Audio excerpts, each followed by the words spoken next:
Charleston, not to be outdone, they immediately move forward in midfield, trying to compress the field. Good service. Torres crosses it, and we're level at one on the up. Winning 2/3 of the duels overall, 72% of duels. Welcome to Cannon Crue. Here comes Jennings. a Beautiful weekly setup. podcast discussing Jennings. the Charleston 2-1 Battery. Charleston. Your host Granit will Cal be joined by Jennings. other defenders of the fleet from the black and yellow Down supporters right now. section. And together Torres they the will help shot! fortify and conquer. And They are it's the Cannon finished. Crue. Charleston Battery go up 3. Welcome to the Cannon Crue podcast. I am Granit. I am joined again by the ever so responsible and head coach, Ryan. How you doing, Granit? I'm doing all right. So, how's your coaching ventures going? It's going great. Just getting ready to kick off another season. Got my first team meeting this weekend and putting them right to work with a workout sheet for the summer. Fantastic. So make sure that they hydrate or die and that they do a lot of push-ups. I think that's the secret to physical fitness success. Not far from Army it. tested, tried and true. Patrick, any babies yet? Not yet. No babies yet. Okay, so I saw you Sunday in our little victory thing with over Southampton, and it's getting close. We're close. It- We're real close. 2 weeks? It's God's plan. Hey, the due date's just an estimate, anyways. It's just an estimate. I mean, it's Right. not even until they implement AI on figuring out due dates. It's just a guesstimate Well, I mean, or swag. We'll call it swag. my wife and I were in the hospital for almost a week before he came out. Before our one came out, she was 41 weeks. Yeah, we're 8 days away from expected due date, so we're in the window. We shall say. Window, yeah. Says We've it been You in the this window. You are the for window. 2 weeks. You the window. Okay, so let's stop talking about babies. Let's talk about the Charleston Battery. And they did pretty well this weekend. We didn't get to attend it. We tried to, but the flight got canceled. So all three of us had to watch from our comfort of our living rooms. And it was kind of a fun WhatsApp conversation going on the whole time. But first, I want to talk about some big things that happened, right? Because we don't talk about this a whole lot. So, Pyramid, you got Team of the Week coach, right? For League 7 achievement. consecutive leagues victory. You think it would happen before then, but Right. You'd think. these are victories. These are wins. These are W's. They're in the green, not draws, but victories. Cal, I think this is his 4th Team of the Week, right? Yep. Championship record with 9 consecutive games with a goal contribution, and this time he had a brace again. And then my favorite, Juan David Torres, second time as Team of the Week. And then if you look back, got me thinking, looking back, and MD's been on it a couple times, and he wasn't this week, but he provided an assist. It's pretty cool that our players are like churning out these Team of the Weeks. I don't know who the other people, because the other teams suck. So I don't know why they don't fill it out with all 11 of our teammates. But anyways, so Patrick, what's your thoughts on the game, just generally? It's very scared to start, and then very relaxed-ish going forward. Once that third goal went in, relaxed a little more. But that would be general thoughts. You also forgot to mention we now have the league leader for goals and tied yeah. for league leader in assists with Juan David. Both of them. So Cal's got league leader with goals. I think he's 11-9, right? Mm-hmm. And then Juan Davies got 5, so he's leading the league in assist. And I'm going to talk a lot more about Juan David and enlist your guys' thoughts about his incredible play. I think he's the most underrated player in the USL right now. So first, let's talk about their stadium. It's something. There's a train. It's a train in the back. I mean, it's very Detroit. It's like industrial. We needed some smokestacks to just top it all off, and some cars, some old, Chrysler sitting in the background. Patrick at one point came with the idea, hey, let's get one of those houses. We could buy them dirt cheap and turn it into a big pirate ship. And so every time we have to play up there, We get to shoot cannons off the front of it. They just have a big battery party on the pirate ship right outside the stadium. Turns out, I think it's a high school, maybe an old high school stadium or something like that. Yeah, man. Ryan, what's your general thoughts on the match? I was actually quite surprised by the Battery and the consistency that we're displaying out on the pitch.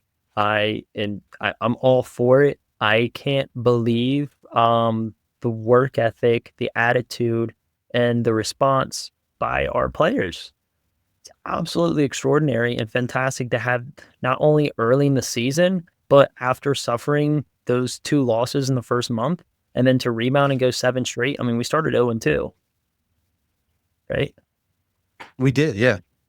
Started 0-2 and 7 straight. So, I think that we're just playing absolutely great soccer. I think we had a win in between the losses. Now I'm thinking about it, but just to have that consistency and the display about trusting the process, trusting in who your coach is, who your other players are, and having the entire team involved, that 12th man for the Battery is truly alive this year.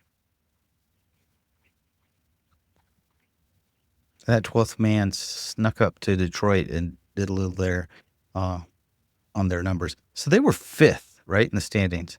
Yeah. And if you listen to announcers, and by the way, those announcers suck. And if you guys, announcers, if you can't, do your fucking job, then do something else, because you guys really suck. Because the whole time, they were just talking shit about the Battery the whole time, how great Detroit was. And turns out that, they score a goal early.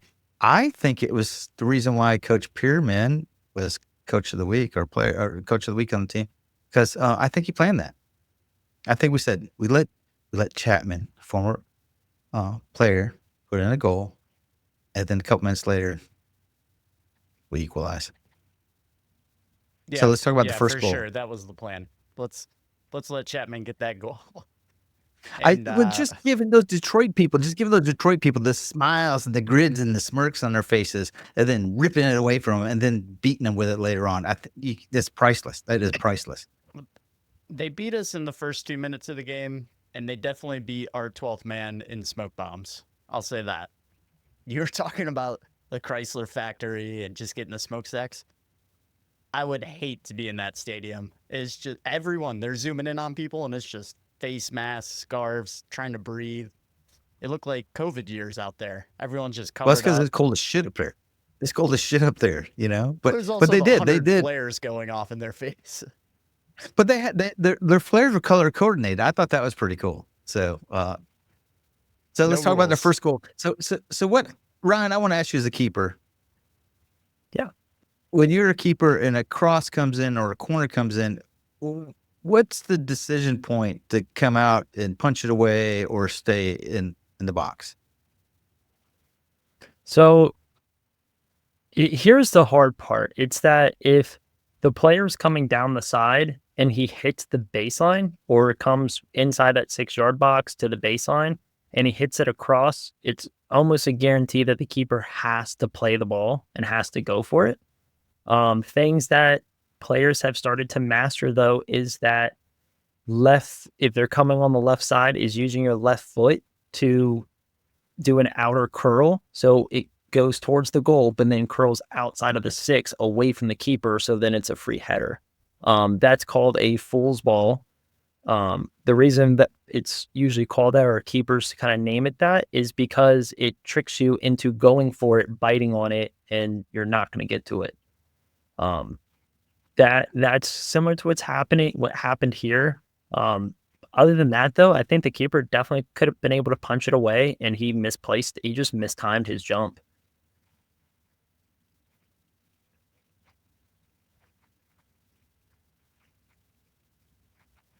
Boom. So I watched it a couple times, and you can see Nate was lined up to head it away, and Chapman come flying up behind him. So Nate didn't even know he was coming up behind him.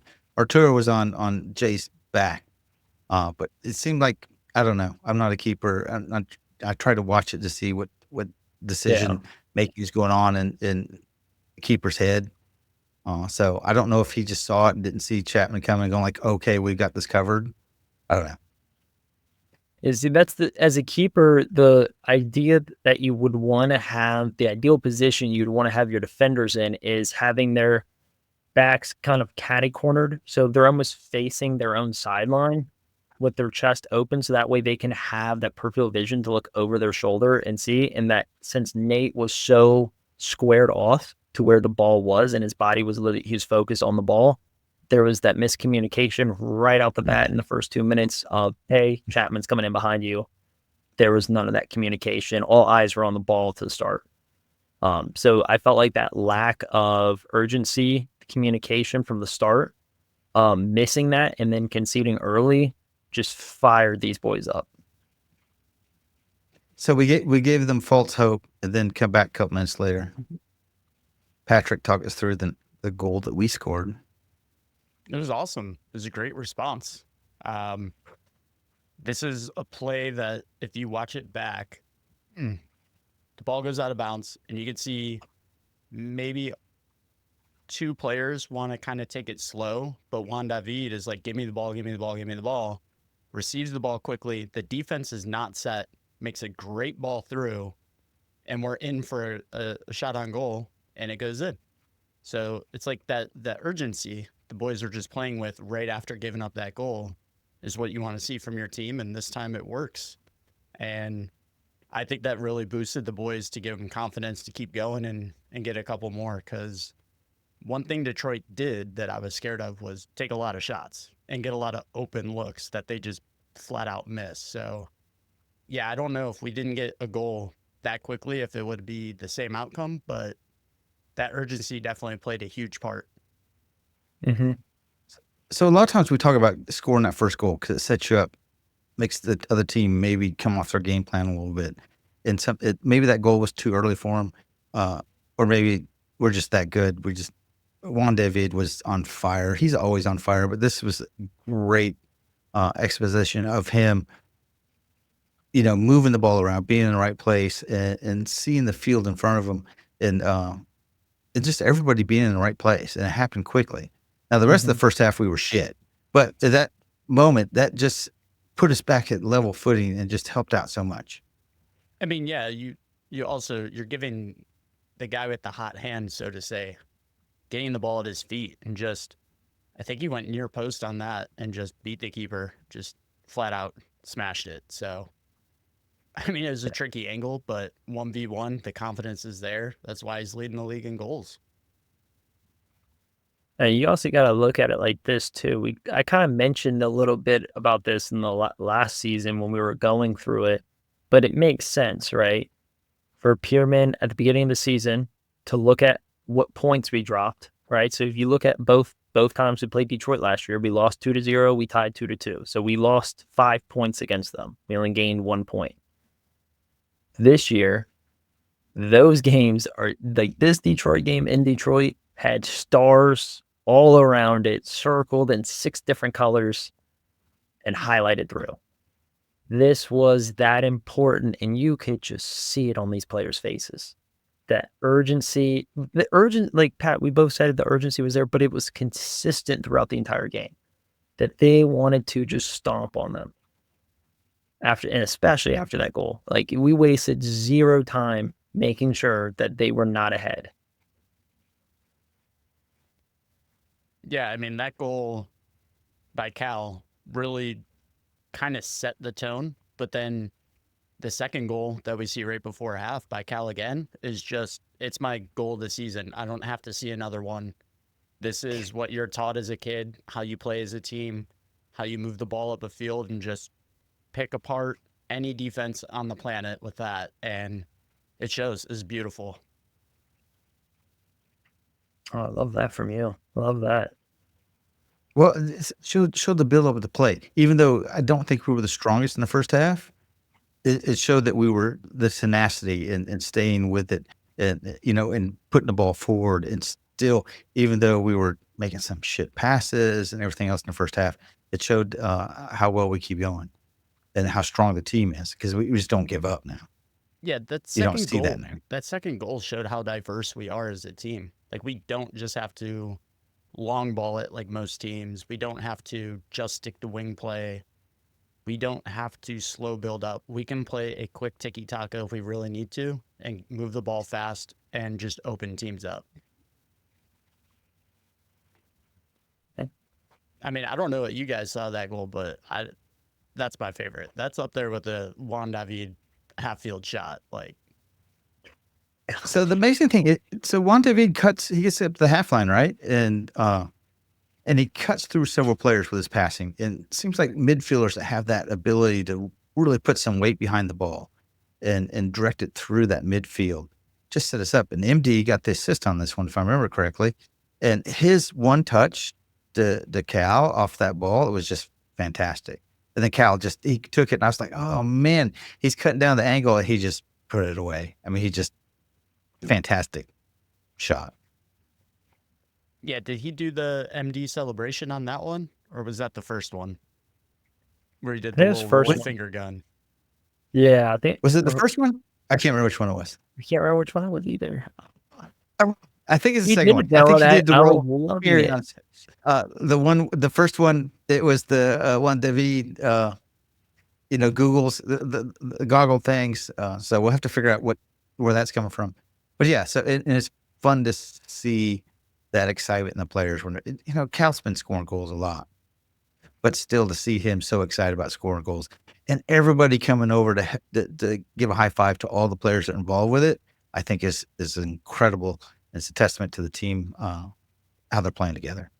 You can see, like, you watch videos back in his time at Tampa, and you see, like, yeah, he's got teammates there. It's just you want to think it's not the same, but you can look at it and you can easily tell he's enjoying himself much, much more, and it means more to him where he's at and how he's playing right now compared to how he was at Tampa. Tampa, he wanted to be the legend, wanted to get everything through, but they just didn't have the support, that team with him. Now that he's left, he's now found that and knows how to be a part of it. And it's like, I've been missing this my whole childhood. And he's like a new kid in the candy store, just so happy to be there, just so happy to be a part of everything. Like, you're going to give me a goal? I'll do your celebration, your celebration, your celebration. You get an assist, you get an assist. He's just loving it. It's so fun to watch. That is fantastic. That is absolutely a great way to look at it because that's exactly what he's doing, right? Mm-hmm.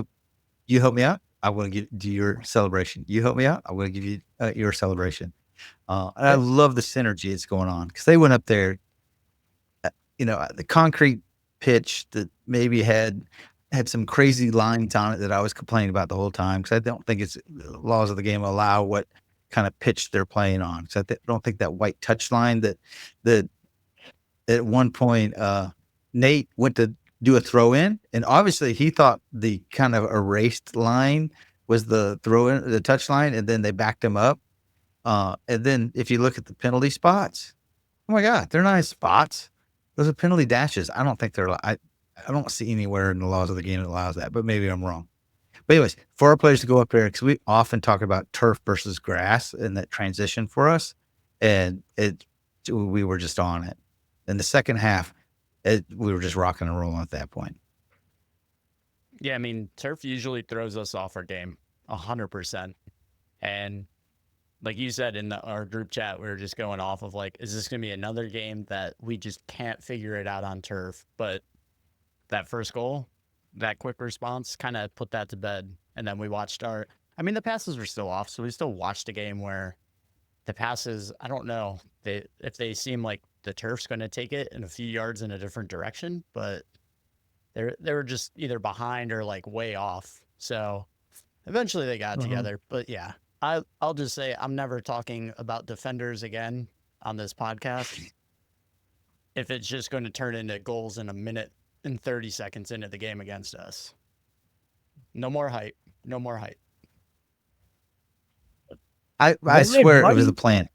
Why do you always a plan pick the us whole to time. get scored on? It's like you guys always ask me, why do I always pick us to get scored on? It's like, it's just a simple, it's literally all it is simple transition for me. And the fact that you have to respect other teams because they wouldn't be at the same professional level that we are, right? Or that Battery is. Okay.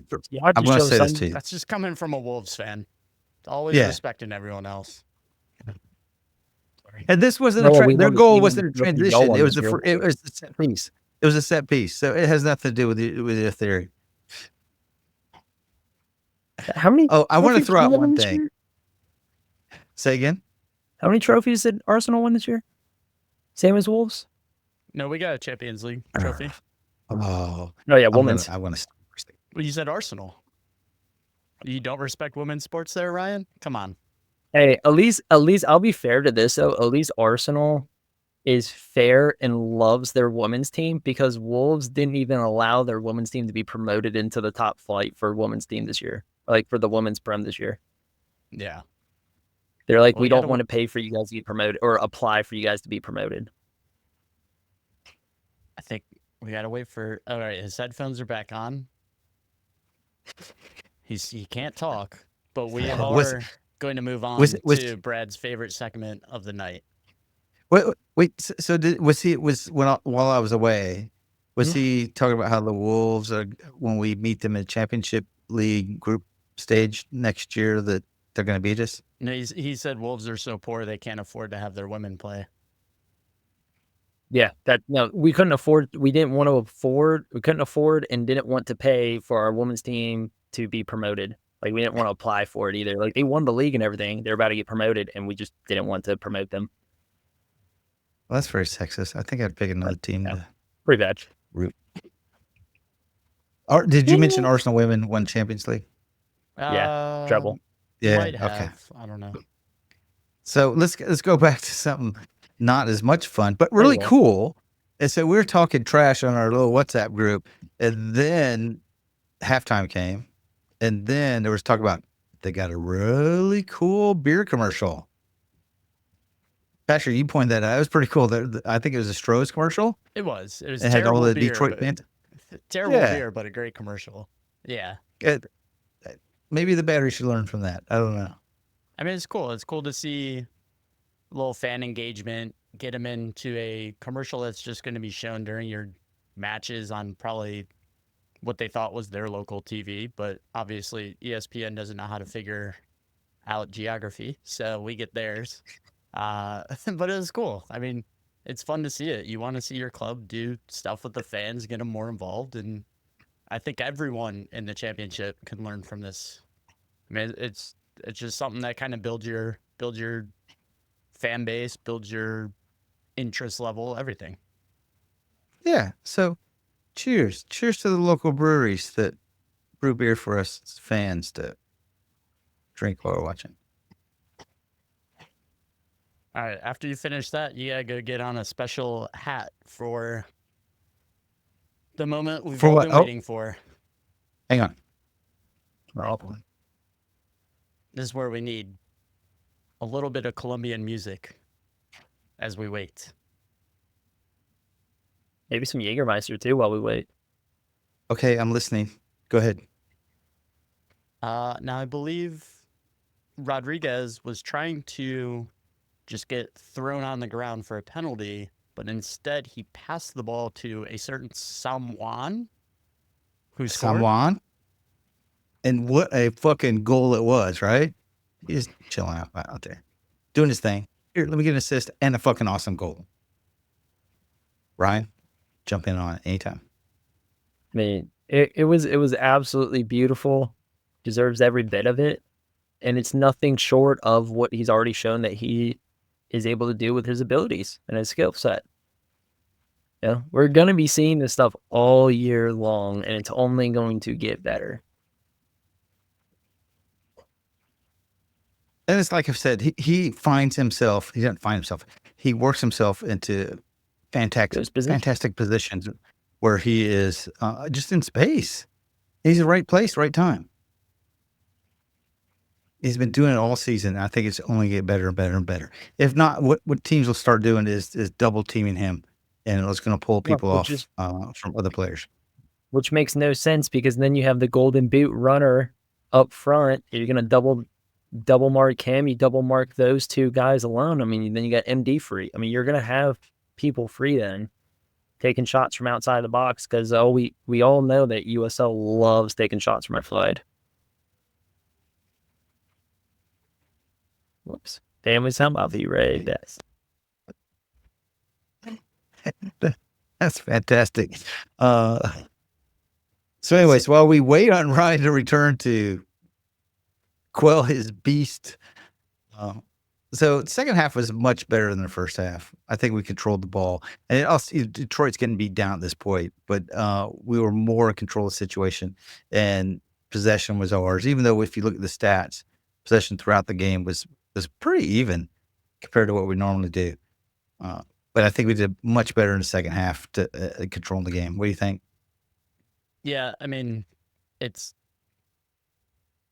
not that it was completely shut down, because they did have open opportunities where they just blatantly missed, like, what, 2 backdoor wide open headers where they just, thank God they weren't on their game as much as we were on ours. But yeah, it's not a team that's that crazy defensively. If they did get a goal, we were still going to go in, control the ball up in their third, and just get another chance. So, I mean, we worked them. We definitely worked them. I was surprised we didn't get another goal or two from how well our play was starting to build up, but three is a good amount. Well, we had 4 shots on target, so we converted 3 of the 4. I don't know what's the stat that Detroit hadn't lost at home since last August, and so we went up there and took care of that record for them. I mean, their announcers want to say how good they are. I mean, they're the only team with more than 3 ties on the season. I mean, they literally have, what was it, 5 or 6 ties on the season? It's 5, yeah. Yeah, 5 ties on the season. I mean, woo.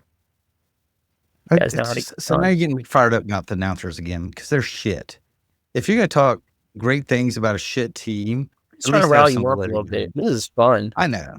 All right. And I'm trying to be good about Detroit, because here's a couple of things I wrote down about their stadium, right? They did great use of containers at the end. You notice the 40-foot containers that Yes. like that, right? That's something we've also have at Patriots Point. Okay, that was it. So the other thing that I was kind of bitching about were the damn camera angles. I don't know what it is. You can't see the touch line. Well, you can see the false touch line, but you can't see the real touch line. And they need to just lift the cameras up a little bit. Now, whose camera work is better, Rhode Island or Detroit? The first Rhode Island match, Detroit hands down. But I think Rhode Island's got a little bit better this time. It's just tough. I know they're working with what they have, and it's great to reuse stadiums, and they're not building new ones that cost a lot of money. But just put some sandbags underneath it or something. I don't know. Put it next to the field. Something. All right, it's a good recommendation. You want to pull out some more things about I was talking about the No zoom. Stop zooming in on everything. Oh my goodness, mess up a lot.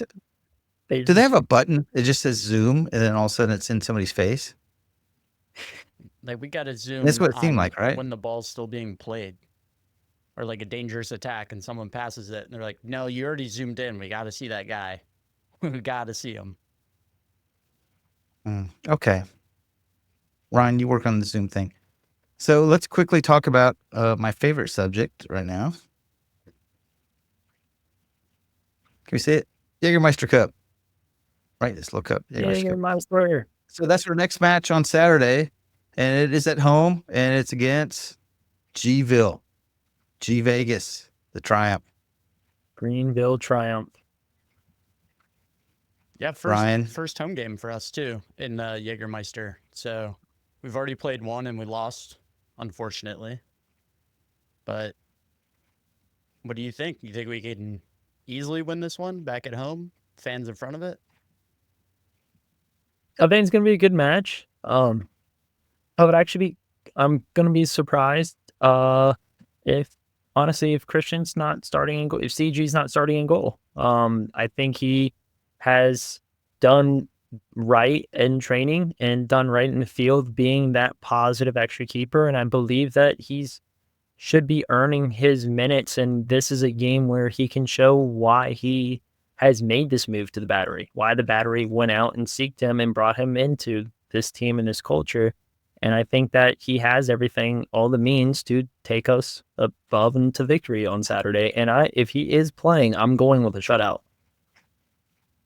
What? Wait a second. Mhm. A shutout, really? Okay. Do you think we're going to have a strong lineup comparable to Detroit, seeing that we are currently Yeah. sitting bottom of the group in 6th place? Yeah, so since we're in bottom of the group, the only thing I see is switching out that some people may worry would be switching our keepers out. Everything else would be full throttle. Our best lineups going out because it's a must win. And then you go up 1-0, 2-0 at halftime, and then you can start subbing some players. I think that's exactly how it's going to be. We're going to handle them in the first half, and then we can do what we want to do in the second. But this Greenville team, though, it's not like they are nobodies.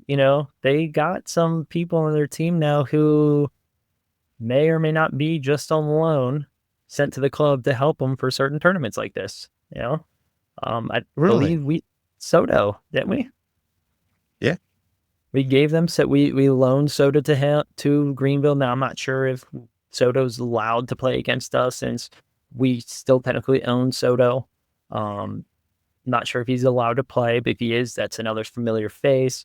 And then there's 2 to 3 other players who were in USL Championship either last season that we played against or 2 seasons ago. Those players have come in back from overseas and they're ready to make a imprint and get themselves back into USL Championship again. Okay, Patrick, what's your prediction? Score prediction? I mean, I'd like to say 3-0, but we kind of have a toss-up history with Greenville Triumph, so I will say 1-0. We'll get one out, and I'll say super sub. JK gets one. Ooh. Okay. Ryan? Like that. All right, so if CG's in goal, Yep. going 4-0. Cal Holy Jennings not shit. going to be in goal. If Oh, the other CG's in CG. goal, if CG's in goal, It's CJ. Cal Jennings. C-A-L-G-E. Cal Jennings. Cal Jennings. Cal Jennings. No, okay, Ryan, go back Christian's to in you. goal. Yeah, if Christian's in Yep. goal, 4-0. If he's not in goal, I'm going with a 2-1 win. So I'm going to go 3-0. And I'm going MD's coming back with a vengeance. He's got a brace. Then, of course, Juan David's going to score worldly. And CG's going to be in goal and get a shutout. Easy, clean sheet. I would Right. like to see Rodriguez bang one in. I think he's been in incredible form and deserves to get one eventually with all the Yeah, assists. I and have him passes he's been scoring this making. week. I would love to see him score on Saturday. I had him picked to score. I had him picked to score. Akaza to score, MD to score, and Torres to score. I have Cal Jennings not possibly coming into the game for this one. Arturo's on fire. He adds a different element, a different bit that Juan David on the other side. It's like they're kind of the yin and yang thing. And I think it works out so well. Yeah, and I'll So, apologize yeah, for Arturo because last year I talked a lot of crap about him. Beginning of the season, I talked a lot of crap about him. I wanted him out. I would, if he left, I wouldn't have been mad or anything, but I just couldn't see it from him, right? Everybody, every coach, everybody has different opinions about players, right? So like if a current youth player right now goes to a D1 coach could tell him how great of a player he is. Yet he could go to a different school, it'd be a D3 school, and that coach tells him he's crap. He doesn't want him. It's just difference of opinions and stuff like that. And when I was looking at Arturo last year, I just couldn't see it. And then now in the last 6-7 games, this run that we've had, I truly see it now. I see why we've kept him. I see what type of player he has stepped into to become this yin and yang role, like Granit has said.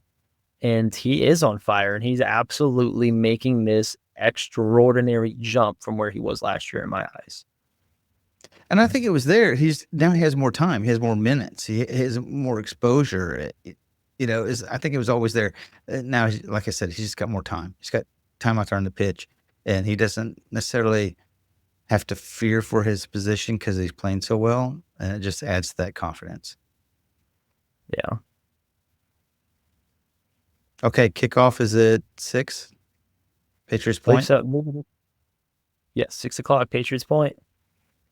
So we all should have a pint beforehand, unless we have like babies on the way. I don't mean, know when what we the say on the world way, we could mean stop it. actually you've got to send pictures of you inside the hospital way. Oh, Ryan, you have no excuse. You're free and single. That was your opportunity to say, no, I'm not. No, I'm Mistake. not. Okay. Did you I thought you were going to say something. No. Nope, that was it. I was Okay. going to leave you hanging. Yeah. I think that's all I have. Oh, no, I do have one more thing. So, Ryan. Oh, yes. So What are we I've bringing? been so delayed in getting the interview out with CG that we did last week. And so when you hear it's inside of a pub, you hear the music in the background. Fantastic interview. It was just really eye opening for me. And then tomorrow we're gonna do Another somebody from player the opposing- interview. This player Yeah, interview but the is opposition. going to The be with opposition. It's the opposition opposition. player, right? Yeah. It's going to be a player who is currently on loan to Greenville. No, it is not the battery player Soto. It's a different player. He played in USL 2 years ago for Pittsburgh, and then he went out on a new deal with Harrogate Town FC in England. Played League 2 soccer there for 2 years, and now he's back stateside and signed a loan deal with Greenville, trying to get back into the USL Championship. So I think it's going to be a great interview. It's going to be great for me seeing him again, because this used to be my former captain in college all 4 years. So love him to bits and just super excited for him to get this opportunity again.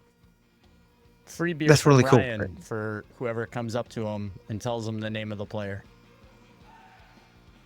Yes. Okay, y'all. That's what I have. All right. All right, maybe see you guys Saturday. Maybe. Hope to see you. Yeah. Yeah. I'm on just a Maybe. clicking bomb over here, ticking time bomb. Tick. Peace. Can you feel the thunder? Be the fleet of Charleston. Come to put you under.